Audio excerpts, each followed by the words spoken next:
Welcome back. We're talking with animal trainer Mary Green of Canine Manners and More to talk about some behavior problems or issues you may have been struggling with your dog. Mary, welcome back. Thank you. Griffin here as well.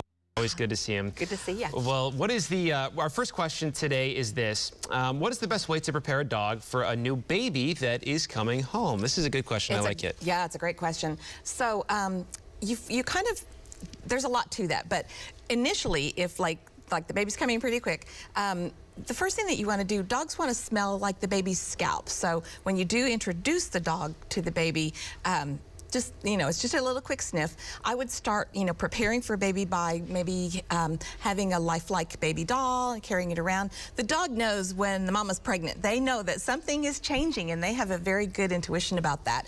Then we have a program. One of our trainers is a certified Family Paws pet parent educator, and there's a whole series of things that you can do for dogs and infants and toddlers, setting up safe zones and growl zones or different things like that. So I would definitely encourage you to check us out for that. Yeah, that's very good. Can be a little scary too. Very, yeah. Next question is this. How do you calm a dog that gets overly excited, bordering on aggressive when meeting another dog, usually for the first time?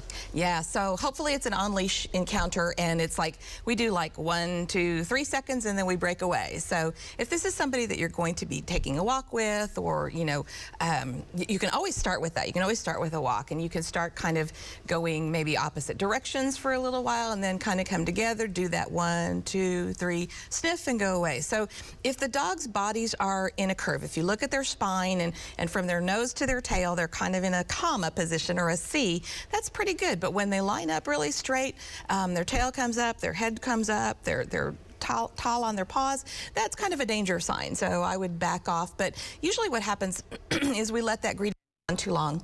And then that can, some dogs are very exuberant greeters and just very irritating to the other dog. Yeah, and like you said, you can tell by their body language. Body language tells you everything, yeah. Okay, our last question is this. It's time to throw away our dog's favorite toy as it's become really ratty, but he's very territorial with it and doesn't want us to grab it. How can we resolve this? Take him for a walk.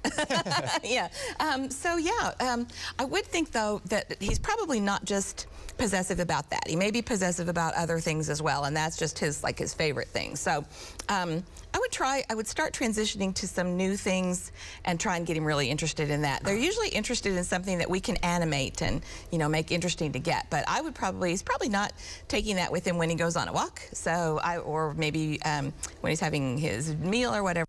I would probably pick my time to remove that, and definitely to keep yourself safe on that one. Can dogs have short memories and forget about it? Or no, they'll remember it for a while? I don't know, like my boxer will remember if there's something under the furniture, and he'll just obsess about it and like, hey, somebody with longer arms and thumbs needs to get this out for me. Gotcha. All right, Mary, thank you so much. Good to see you again. If you have a question for Mary about training your dog, just send us an email at noonshow@griffin.news.